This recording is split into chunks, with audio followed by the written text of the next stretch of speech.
Lagi, ayahnya Presiden ke-7 Republik Indonesia, Joko Widodo, turut mempertanyakan gugatan ijazah yang menyasar keluarganya. Benarkah ada yang membackingi? Kita akan ulas bersama dengan penggugat ijazah Gibran Rakabuming yang sudah hadir ke studio Orange Kompas TV. Sudah ada Pak Subhan Palal. Assalamualaikum, selamat pagi Pak Subhan. Waalaikumsalam warahmatullahi wabarakatuh. Selamat pagi. Selamat pagi. Kemudian melalui sambungan daring juga sudah hadir Wakil Ketua Umum Barisan Relawan Jalan Perubahan, Pak David Pajung. Kemudian juga ada pakar hukum dari Universitas Jenderal Sudirman Purwokerto, Prof. Hipnu Nugroho. Selamat pagi Bapak-Bapak. Selamat pagi Mbak Didi, selamat pagi Mas David, Pak Subhan. Selamat pagi Pak David. Iya, ini kalau kita lihat ya, belum selesai soal kisruh dan juga polemik ijazah sang ayah Presiden ke-7 Republik Indonesia Joko Widodo. Kemudian saat ini muncul gugatan juga begitu ya kepada sang anak begitu ya, Wakil Presiden Republik Indonesia Mas Gibran Rakabuming. Nah, saya ingin tanya dulu ke Pak Subhan. Mungkin belum banyak juga publik yang belum mengetahui begitu soal apa sih sebenarnya yang digugat dan apa yang menjadi dasar Anda menggugat begitu sampai kemudian kok merasa ada yang nggak beres nih misalkan begitu ya, atau ada yang merasa ragu begitu Pak Subhan. Begini Ibu, selamat pagi rekan-rekan semuanya. Jadi gini, ada keraguan, bukan keraguan sebenarnya, ada fakta. Jadi saya membaca riwayat pendidikan calon presiden dan calon wakil presiden. Semuanya saya baca. Nah, Anda baca di mana? Saya baca di website KPU. Website KPU, oke. Pada tanggal? Udah lama ya, lupa saya. Tapi saya ada dokumennya, ada. Saya unduh itu. Nah, saya lihat di situ ada ketentuan bahwa minimal pendidikan calon itu adalah SMA atau sederajat atau sekolah lain yang sederajat. Oke. Nah, dari penafsiran pasal itu saya cocokkan dengan calon wakil presiden yang kebetulan lagi rame dibicarakan itu. Saya lihat, oh kok nggak cocok menurut saya. Nggak cocoknya di mana? Nggak cocoknya begini, Ibu. Saya sebut tergugat aja, bahwa yang saya gugat ini sekolahnya SMA itu 2 kali. SMA-nya 2. SMA-nya 2, dibikin oleh laporan KPU itu 2 kali. Dimana, yang satu diselenggarakan di Singapura, yang satu lagi diselenggarakan di Sydney, Australia. Nah, kedua sekolah ini nggak tahu kok disebut SMA oleh pengumuman KPU itu. Oke. Sementara ada kalimat dalam undang-undang itu sekolah lain yang sederajat. Nah, apakah sekolah SMA yang di Singapura dan SMA yang di Australia ini sederajat bukan? Menurut saya itu bukan sederajat. Karena kalau sederajat itu harus melihat pasal ke atasnya. Pasal di atasnya sebelum kalimat sekolah lain yang sederajat itu disebut ada SMA, ada aliyah, ada SMK. Nah, maksudnya sekolah lain yang sederajat adalah ya sederajat SMA, sederajat aliyah, bukan di luar negeri. Karena kalau di luar negeri itu ada cara sendiri, namanya penyetaraan, dan itu wewenangnya Kementerian Pendidikan. Saya baca juga itu, apa kewenangan yang dikeluarkan oleh kementerian itu, ternyata penyetaraan terhadap ijazah hasil pendidikan luar negeri itu untuk pendidikan selanjutnya pada sistem pendidikan di Indonesia. Jadi artinya clear bahwa syarat itu nggak bisa dipakai SMA yang di luar negeri. Australia, apa yang di Singapura dan di Australia. Clear nggak bisa dipakai itu. Makanya saya uji ke pengadilan negeri pusat. Saya minta karena fakta begitu tuh. Itu Bukti apa yang kemudian disampaikan ke pengadilan? Kita tahu kan ini sudah masuk ke gugatan perdata ya. Ya. Apa bukti yang Anda berikan atau ajukan ke pengadilan pada saat ini? Gini Bu, udah berkali-kali soal bukti ini, saya memiliki bukti itu seterang Ibu ngelihat Monas itu ada di Jakarta. Oke. Kenapa saya bilang gitu? Karena ini buktinya undang-undang. Dan peraturan KPU dan pengumuman riwayat pendidikan yang oleh KPU juga, dan itu hampir semua orang bisa akses itu, semua warga negara bisa mengakses itu. Jadi buktinya itu seterang itulah kira-kira. Jadi Anda yang permasalahkan adalah soal sekolah yang di Singapura dan juga di Australia itu menurut Anda bukan termasuk sekolah lain yang sederajat. Bukan termasuk sekolah lain yang sederajat, sesuai dengan aturan undang-undang. Aturan undang-undang pemilu. Oke, itu yang kita clearkan dulu ya, kalau dari sisi penggugat begitu ya. Nah, saya ke Prof. Ibnu dulu, karena kan ini masuknya ke permasalahan hukum ya, sebelum saya ke Pak David. Prof. Ibnu, bagaimana melihat penjelasan dari penggugat Pak Suphan ini yang menggugat Wakil Presiden Republik Indonesia, Mas Gibran Rakabuming, soal ijazah ini, ijazah Mas Gibran? Tanggapan Anda, respon Anda setelah mendengar penjelasan ini. Terima kasih. Iya, selamat Pak Suphan ya. Iya, selamat Pak Ibnu. Pak Suphan teliti sekali ini melihat sampai detail tentang persamaan SMA. Memang betul bahwa di pendidikan itu ada penyetaraan. Makanya kualifikasinya nanti betul bahwa SMA yang ada di Singapura itu dikti harus dihadirkan Pak Suphan, bukan dikti ya, Dikdasmen mungkin ya, pendidikan menengah, ya Dikdasmen dihadirkan. Apakah kualifikasi itu masuk kualifikasi SMA? Itu yang pertama. Yang kedua, kalau itu memang tidak, berarti konsep yang diajukan Pak Suphan itu masuknya sebagai perbuatan melawan hukum. Nah itu. Jadi ya tidak salah kalau diajukan di Pengadilan Negeri Jakarta Pusat. Nah. Tapi Pak Suphan mungkin perlu juga belajar dari kemarin terhadap gugatan-gugatan terhadap bapaknya. Apakah ini masuk kualifikasi PMH Pengadilan Negeri ataukah tidak? Nah ini yang saya kira juga pasti belajar dari kemarin, jangan sampai usaha Pak Suphan membuktikan. Karena kan dalam hal konsep perdata itu barang siapa yang menuduh harus membuktikan. Lah yang membuktikan itu harus clear nanti gitu loh. Termasuk kerugian yang dimintakan. Itu luar biasa Pak Suphan. Luar biasa gini Mbak Adisa. Kerugian yang timbulkan seandainya dikabulkan untuk bangsa dan negara. Wah itu luar biasa. Nah, ini suatu ide cerdas ya, tapi harus diimbangi konsep permohonan ini apakah masuk kompetensi pengadilan negeri, apakah masuk kompetensi tata usaha negara. Karena kita melihat ijazah tadi, kualifikasi ijazah. Tapi kalau dilihat perbuatannya oke. Tapi kalau dilihat dari diujinya itu ijazah lah. Oleh karena itu penggugat harus betul-betul membatasi ini yang dimati yang mana gitu. Mudah-mudahan ini juga menjadikan pembelajaran bagi siapapun rakyat Indonesia yang masih ragu-ragu ijazahnya untuk dibenarkan atau untuk dibetulkan, sehingga tidak terjadi ketika yang seperti ini ya, sudah menjadi pejabat diurek-urek terhadap ijazahnya. Itu Mbak Adisa. Oke, ini juga kami ingin mengonfirmasi apa yang kemudian menjadi alasan dari Pak Suphan begitu ya untuk melakukan gugatan perdata ya masuknya ya, bukan ke PMH ke TUN ke Pengadilan Negeri. Apa yang menjadi pertimbangan Anda? Gini, itu tadi menarik Pak Ibnu bilang bahwa gini Pak Ibnu, sekalian saya jawab Ibu ya.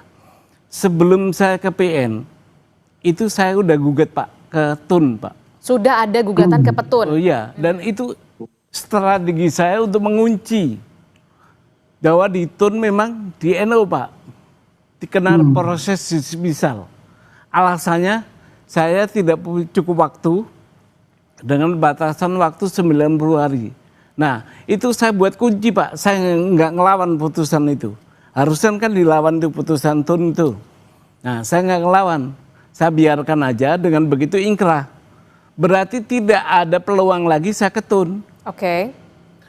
Kalau tidak ada peluang lagi ke TUN, maka hakim tidak bisa menolak perkara ini. dengan alasan tidak ada hukum acaranya. Maka saya gugat perbuatannya. Perbuatannya KPU dengan tergugat, dengan meloloskan menjadi calon presiden waktu itu, adalah perbuatan, bukan ijazah. Itu Pak Ibnu, Ibu, gitu penjelasan. Oke, termasuk juga ada gugatan ijazah dengan nominal yang 125 triliun rupiah. Apa yang menjadi dasar Pak Gini Subhan? Ibu, itu apa konstruksinya begini. Karena ini kan yang yang menjadi rusak itu kan sistem hukum, negara hukum. Negara hukum yang rusak ini. Maka yang rugi analoginya adalah seluruh bangsa, rakyat warga negara Indonesia. Oke. Dirugikan tuh dengan adanya serangan terhadap negara hukum itu. Nah, kalau negara hukum pemiliknya siapa? Warga negara. Maka saya minta 125 triliun itu adalah kalau dikabulkan disetorkan kepada kas negara. Yang nantinya akan tahu dalam bentuk apa? Kita menghayal aja nih. APBN kan? Nah, itu relasinya. Kalau uang 125 triliun dibagi ke seluruh warga negara Indonesia yang saat ini jumlahnya sekitar 285 juta, maka satu orang kita akan kebagian 450.000. Kecil kan?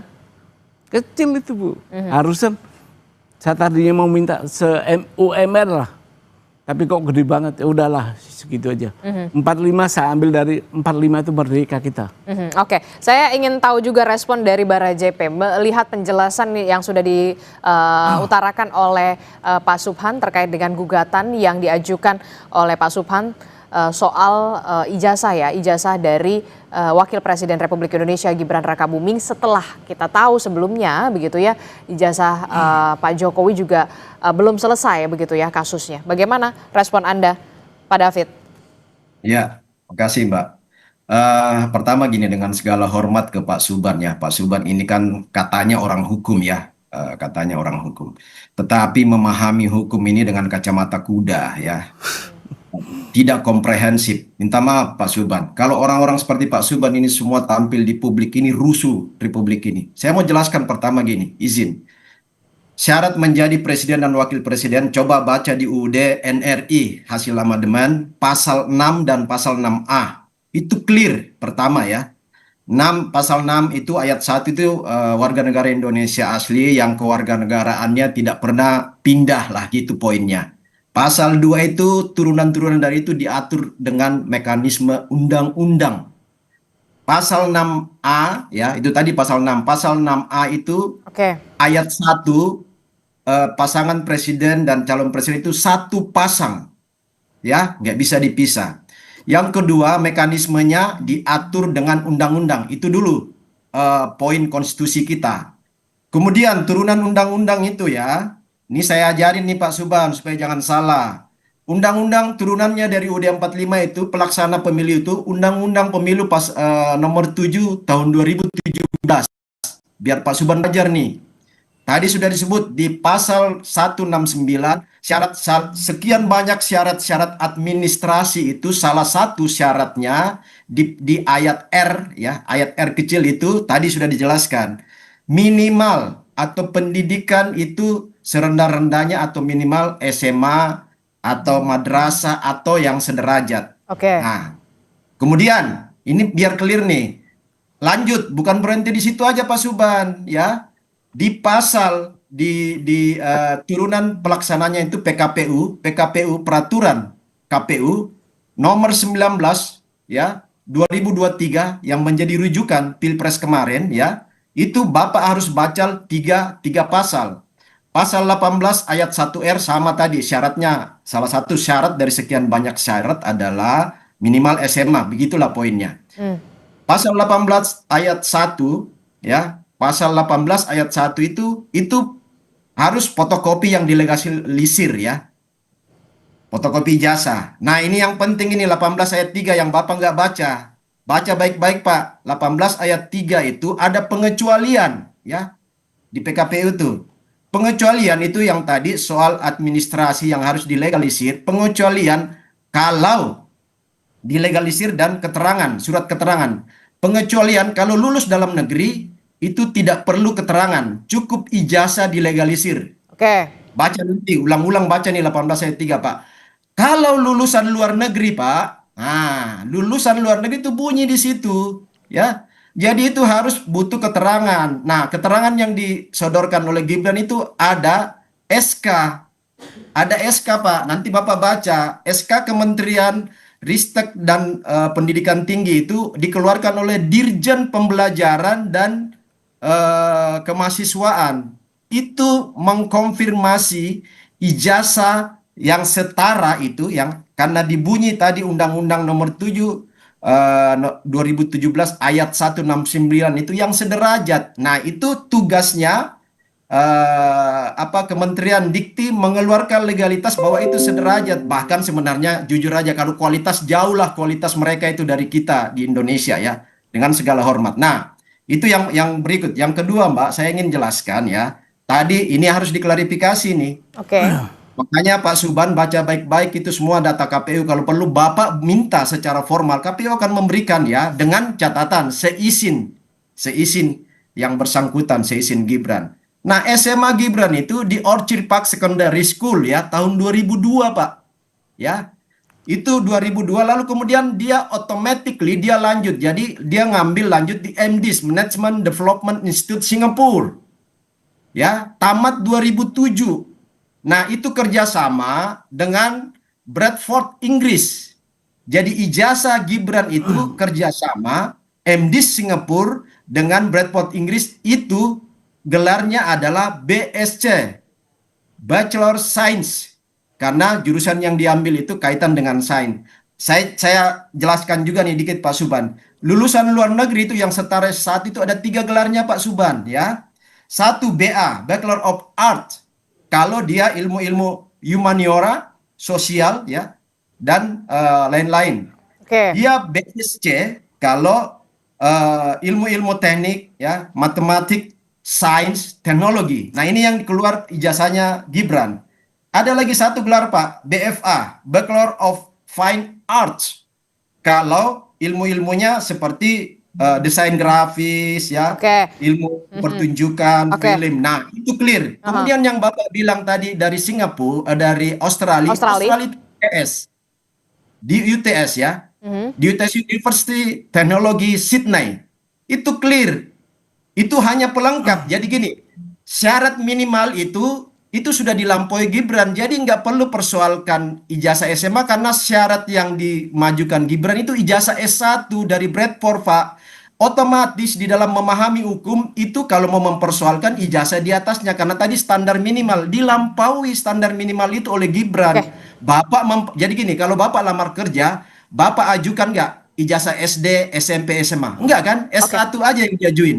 Seperti itu memahami hukum Pak Suban ya, supaya ini nggak bikin rusuh di Republik ini, baik. Pak. Baik. Tahan dulu di situ Pak David. Bagaimana respon Anda? Apakah memang sudah dibaca secara komprehensif begitu soal aturan-aturan itu, termasuk juga Anda sudah tadi menyebutkan sudah ada SK berarti dari Kementerian Riset dan Kemenristek Dikti. Tadi Anda menyebutkan Dikti. Itu ya? Ada SK clear itu di paket pendaftar itu, Mbak.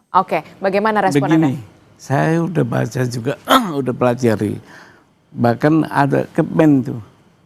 Kemen kalau nggak salah pasal 16 itu dinyatakan bahwa penyetaraan terhadap ijazah yang didapat dari pendidikan luar negeri itu hanya untuk melanjutkan pada sistem pendidikan di Indonesia yang lebih tinggi.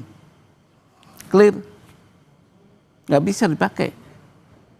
Untuk apa? Untuk jabatan.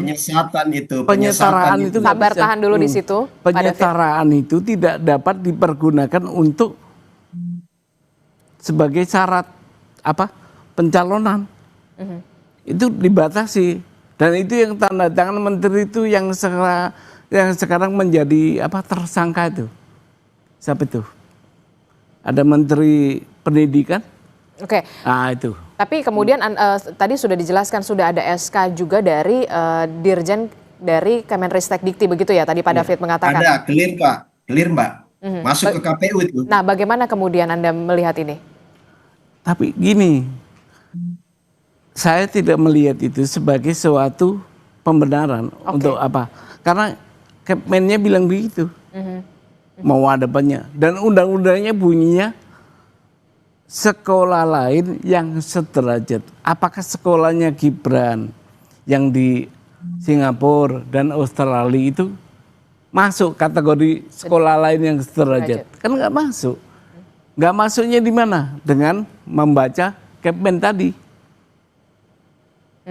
Oke, baik. Ini kita permasalahan ini kan juga kita juga berharapnya juga ada dari perwakilan dari kementerian begitu ya untuk bisa menjelaskan ini juga secara clear begitu ya, termasuk juga KPU gitu ya, kalau misalkan ini kalau memang mau didalami lagi. Tapi kemudian begini, saya mau ke Prof. Hipnu dulu. Prof. Hipnu, dari Anda, dari pandangan hukum Anda, bagaimana dengan penjelasan dari Pak David yang sudah dijelaskan begitu dengan juga yang sudah dijelaskan oleh Pak Subhan begitu, langkah hukum yang nantinya akan mekanismenya akan seperti apa? Ini kan gugatan secara perdata. Apakah bisa nanti akan dipanggil ahli atau bagaimana, atau konsultasi dengan kementerian terkait atau KPU, bagaimana Anda melihat ini dari sisi hukum? Iya, gini Mbak, memang ini menarik ya. Jadi ini kalau sudah nanti sampai pada pembuktian. Sampai pembuktian. Oleh karena ini kan dalam konsep perdata itu kan mencari kebenaran formal. Oleh karena itu kalau yang diperdebatkan tadi Pak Subhan, kemudian tentang korelasi ijazah sederajat. Saya kira ini yang paling berkompeten adalah Kementerian Dikti yang akan menjelaskan.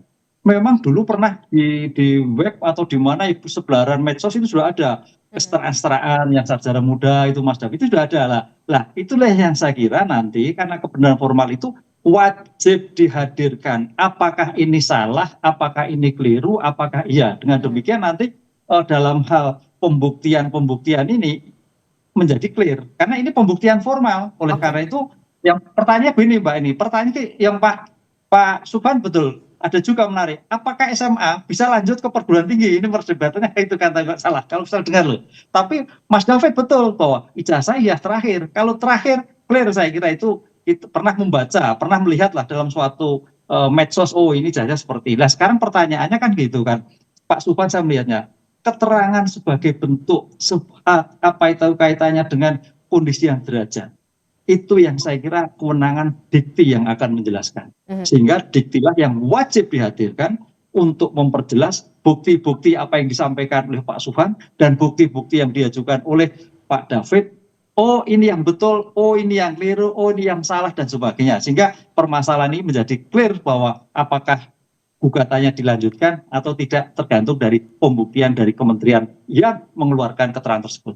Oke, jadi apakah kemudian kementerian terkait begitu ya, dikti dalam hal ini adalah juga punya kewajiban untuk bisa mengklirkan ini semua, atau kemudian nanti saja di persidangan begitu ya pembuktian ini bisa dilakukan begitu, termasuk juga memanggil dari dikti atau dari KPU sekaligus begitu? Kalau menurut Anda ya, dari sisi hukum? Ya kalau ini kan suatu proses persidangan kan, ini besok kan baru kemarin perbaikan legal standing, kemudian besok ada mediasi kan, mediasi ya mudah-mudahan nanti Pak Subhan oh ya begitu ya, nanti Pak David oh begitu ya. Kalau memang sudah ada kesepakatan betul, saya kira nggak perlu naik kan gitu loh, karena suatu hukum itu suatu logika ya. Jadi mudah-mudahan nanti para penggugat itu melihat ini yang betul, karena tadi Mas David juga betul, ini logikanya dari semua deretan persyaratan KPU kemudian syarat untuk ijazah diklirkan semua, saya kira sudah clear. Jadi jangan sampai nanti kita itu habis tenaga. Tapi kalau memang Pak Subhan punya data-data, karena konteks perdata itu barang siapa menurut pembuktian, itu yang juga harus dijawab oleh Pak David. Lah, oleh karena itu antara jawab di Nafap itu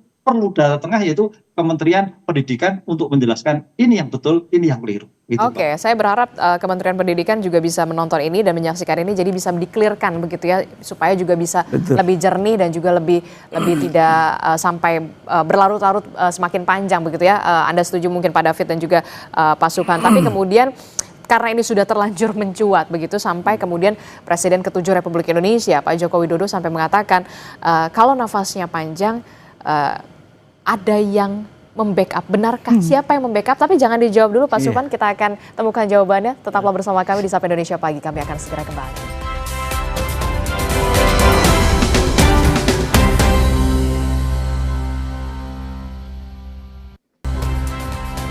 Terima kasih Anda masih bersama kami dalam Sapa Indonesia Pagi. Saudara, sebelum kembali melanjutkan perbincangan kita membahas soal bagaimana gugatan yang diajukan oleh salah satu warga negara Indonesia terhadap ijazah dari Wakil Presiden Republik Indonesia Gibran Rakabuming, saya akan ke informasi selanjutnya dulu. Saudara, ini KPU resmi membatalkan keputusan nomor 731 tahun 2025 tentang penetapan dokumen persyaratan pasangan calon presiden dan wakil presiden sebagai informasi publik yang dikecualikan. Ketua KPU Muhammad Afifuddin bilang menerima banyak masukan dan juga kritik publik atas keputusan yang diambil. Akhirnya, saudara, KPU ini memutuskan untuk membatalkan keputusannya yang menutup 16 dokumen syarat pendaftaran calon presiden dan calon wakil presiden sebagai informasi yang tidak bisa dibuka untuk publik. KPU dalam dinamika beberapa hari terakhir berkaitan dengan keputusan ini 731 mengapresiasi partisipasi publik, masukan kritik publik. Sebenarnya keputusan KPU tersebut didasari sama sekali bukan karena untuk melindungi siapapun. Peraturan ini dibuat terbuka dan juga dibuat untuk semua. Akhirnya kami secara kelembagaan memutuskan untuk membatalkan keputusan KPU nomor 731 tahun 2025 tentang penetapan dokumen persyaratan pasangan calon presiden dan wakil presiden sebagai informasi publik yang dikecualikan KPU. Selanjutnya, memperlakukan informasi dan data tersebut kita memedomani aturan-aturan yang sudah ada. Nah, itu tadi kita sudah melihat bagaimana keputusan KPU yang akhirnya juga dibatalkan terkait dengan 16 dokumen yang sebelumnya ini dikecualikan untuk bisa dibuka publik begitu ya. Aturan ini sudah dibatalkan. Anda mengapresiasi dengan apa yang dilakukan oleh KPU ini? Salah satunya adalah soal ijazah juga. Karena kan ada ijazah, ada LHKPN begitu ya. Yang menurut saya kalau menjadi pejabat publik ya memang dibuka saja begitu kan? Ya, saya mengapresiasi. Tetapi sebenarnya dia pejabat negara, nggak cukup menarik. Itu ada kesalahan tadinya, makanya ditarik. Saya berharap sih gentle, mundur itu. Oke. Itu, iya. Masa pejabat sekelas yang kita pilih pakai uang negara bisa keliru begitu. Nggak hanya mencabut itu, produk yang dia keluarkan, terus dia menganulir sendiri, itu berarti ada kesalahan, dia mundur. Oke, tapi kalau dari sisi hukum, Prof. Hipnu, apa yang bisa Anda bagikan kepada kita perspektifnya dari soal tadi kita sudah melihat keputusan KPU itu kemudian setelah ramai, berpolemik dan akhirnya dibatalkan? Iya, artinya pertanyaannya begini Mbak Adista, memang kenapa sih ditutup-tutupi tadi itu kan? Kenapa? Karena ini kan suatu pejabat negara ya, pejabat negara itu harus betul-betul clean, betul-betul bersih dari semua akibat perilaku yang dilakukan. Oleh karena itu dalam seperti ini dukungan masyarakat untuk membuka itu betul. Karena apa? Di Undang-Undang Keterbukaan Publik itu bahwa tidak ada yang ditutupi kecuali rahasia militer kan gitu loh. Nah, termasuk ijazah juga terbuka kan gitu loh. Lah, tapi tidak dengan identitas, misalkan NIK, kemudian rekam medis itu kan bersifat pribadi. Dalam hal tertentu betul ya, rahasia militer, NIK yang bersifat pribadi. Itu harus memang harus dikecualikan. Nah, ini kan tidak, ini kan suatu persyaratan untuk menjadi pejabat publik. Salah satunya adalah ijazah. Ya, namanya pejabat publik. Berarti syarat-syarat pribadi ya harus diurukan secara publik. Kan itu Mbak Adista logikanya. Oleh karena itu nggak ada yang ditutupi, kecuali tadi identitas pribadi tadi, KTP misalkan NIK gitu. Itu nggak bisa. Oleh karena itu saya kira ini bukan terobosan ya, suatu mengingatkan kembali ternyata KPU sekarang oh ya betul ya, namanya pejabat publik. Berarti informasinya juga informasi publik harus tahu kan gitu Mbak. Oleh karena ini suatu yang ya nggak terlambat lah, suatu langkah maju. Dengan demikian saya kira Pak Subhan ini suatu angin segar bisa mengorek kembali Pak Subhan data-data yang ada, mungkin yang keliru dan sebagainya. Ini yang kekhawatiran kan seperti itu. Saya melihatnya memang ada sesuatu yang disembunyikan oleh pejabat dulu. Kenapa sampai ditutupi? Jangan-jangan menjadi chaos. Karena mungkin ada yang keliru, ada yang salah. Namanya tertib administrasi memang tidak gampang loh Mbak Adisti. Betul. Suatu sulit loh. Betul. Kita di perguruan tinggi itu namanya kenaikan pangkat tuh kalau salah aja dikembalikan, apalagi pejabat negara. Keliru aja dikembalikan pejabat negara. Oleh karena itu ini suatu langkah ke depan siapapun yang akan menjabat negara, track record administrasi, track record perbuatan menjadi suatu penting jika ke depan menjadi pejabat publik. Jadi jangan sampai seperti ini. Akhirnya kan mundur terus gitu loh. Ini akan suatu yang tidak menjadikan suatu nilai tersendiri. Oke, termasuk juga biar tidak berpolemik terus-menerus dan tidak berkepanjangan. Betul, gitu ya. Nah, bagaimana dengan Pak David, Gibran Rekabuming Raka ini memang sudah menunjuk kuasa hukum, tapi juga siap untuk melakukan pembuktian. Itu artinya seperti itu ya, karena memang pejabat publik. Ya, jadi gini kan tadi seperti kata Prof. Ibnu tadi ya, siapa yang menuduh ya dia harus membuktikan, itu prinsip hukum ya. Nah, sekarang gini, gugatan Pak Subhan dan kawan-kawan ini kan sudah pernah masuk ke TUN ya, Pak Subhan sendiri sudah konfirmasi. Di TUN itu ditolak itu karena dismisal. Nah, pengertian dismisal itu kalau baca di Undang-Undang TUN, Undang-Undang 5 tahun 86 itu clear. Kenapa dismisal? Salah satunya itu misalnya tidak layak karena tidak memenuhi persyaratan dokumen, bukti, administrasi, nggak layak.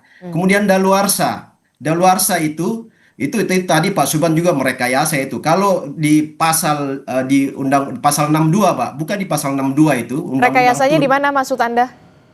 Tadi kan Pak Subhan bilang itu karena saya nggak punya waktu lagi. Enggak, itu daluarsa Pak. Jadi waktunya sudah lampau. Nggak bisa lagi diproses. Kemudian bukti-bukti Pak Subhan itu nggak memenuhi, makanya di situ dikatakan nggak layak uji, ditolak, itu masuk di dismisal pasal 62, nanti dibaca aja. Nah itu yang pertama. Jadi kemudian yang kedua, Pak Subhan ini legal standingnya apa? Itu pertanyaan dasar saya, karena yang diberikan prerogatif oleh undang-undang, diberi kuasa undang-undang untuk menginterpretasi dan menerjemahkan teknis administrasi pemenuhan aturan-aturan di dalam kepemiluan itu adalah KPU. Nah, ketika Gibran maju di Solo dulu calon wali kota, KPUD sudah melakukan itu, verifikasi administrasi dan verifikasi faktual. Di KPU pusat maju sebagai cawapres juga KPU sudah melakukan itu. Jadi ada verifikasi administrasi, ada verifikasi faktual lapangan. Jadi ini semua sudah lengkap. Jangan mendelegitimate ya lembaga-lembaga negara yang punya kerja dan yang dirujuk oleh undang-undang, punya diskresi dari undang-undang, lalu kemudian secara kita tanpa data dan bukti, makanya ditolak di TUN Pak, karena bukti Pak Subhan kurang. Lengkapilah bukti kalau mau maju di proses-proses perdata ini, apalagi tuntutan Bapak kan luar biasa, 125 triliun rupiah. Oke, baik, kami tangkap itu dari situ, Pak David. Singkat saja. Pak Subhan ini nggak ada. Singkat saja Pak Subhan, respon Anda begitu ya, ini kan sudah verifikasi di Solo, kemudian Mas Gibran sudah di Solo, kemudian verifikasi juga KPU pusat begitu, bagaimana? Singkat saja. Begini Ibu, dalam hukum perdata, gugatan PMH itu ada potensi Pak David tadi itu, saya undang sebagai interven supaya perdebatan ada di pengadilan. Itu aja. Jadi memang nanti kita di pembuktian saja. Ayo Pak David, kita masuk ke gelanggang menjadi interven. Supaya tidak tahan Pak David, supaya tidak ada perdebatan di luar pengadilan. Kita berdebat di pengadilan. Ayo kita undang masuk sebagai interven boleh. Karena tergugat sudah diwakili oleh kuasa hukum. Itu aja. Terkait satu lagi singkat saja, Pak Jokowi sempat mengatakan kemarin begitu ya, ada pernyataan dari Pak Jokowi yang mengatakan ya kalau nafasnya panjang ada yang membackup. Siapa yang membackup? Tidak ada yang membackup Bu, tapi ucapan Pak Jokowi tak jadikan doa untuk saya, mudah-mudahan nafasnya panjang itu tadi. Itu aja. Saya nggak ada yang membackup. Kalau Pak David mungkin ada kali yang membackup. Baik. Terima kasih. Nanti kita akan lihat bagaimana ini bergulir begitu ya. Terima kasih Pak Subhan telah bergabung bersama kami. Kemudian Pak David juga terima kasih dari Bara JP. Prof. Ibnu terima kasih atas perspektifnya. Sehat selalu.